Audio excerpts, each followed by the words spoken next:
Well, that's their problem. That's not our problem. Lalabas tayo sa 12 nautical miles of our territorial waters in order for us to protect our national interests.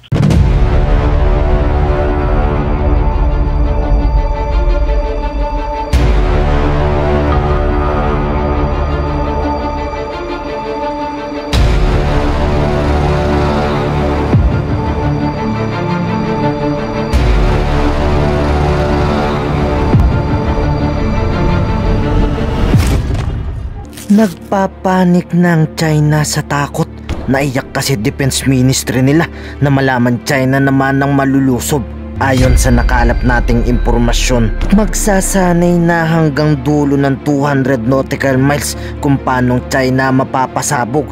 Pero sabay daw yung gagawin ng Amerika at Pilipinas. Nasa labas pa lang dapat ang China ng Exclusive Economic Zone. Ayon sa AFP, panahon na siguro para mag-ensayo kung paano tayo lalaban sa labas pa lang mismo ng EEZ. Importante kasi bago pa man makapasok dito barko ng China ay mapabagsak na nila sa labas pa lang ng EEZ. Pero ang China hindi ito nagustuhan. Nagbabala pa itong Chinese Foreign Ministry. Well, that's their problem. That's not our problem. Lalabas tayo sa 12 nautical miles of our territorial waters. Our defense concepts have to go beyond 12 nautical miles in order for us to protect our national interests within our territorial waters and also within the Exclusive Economic Zone. Pero ayon sa security analyst, wala naman dapat ditong gagawing gerang pagsasanay kung aalis lang ang China sa West Philippine Sea.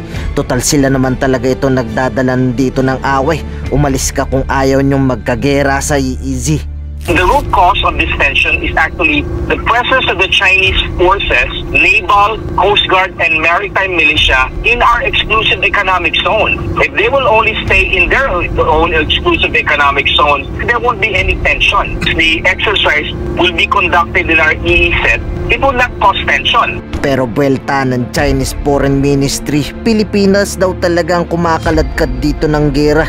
Gustong mandamay pa daw sa West Philippine Sea. Hingi daw kasi tayo ng hingi dito ng restback. Matagal naman daw binigay sa kanila ang West Philippine Sea.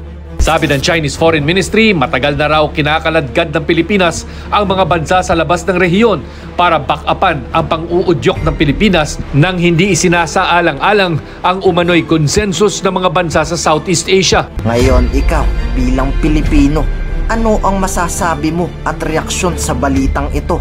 Mag-iwan ka ng komento sa ibaba at atin pong babasahin isa-isa.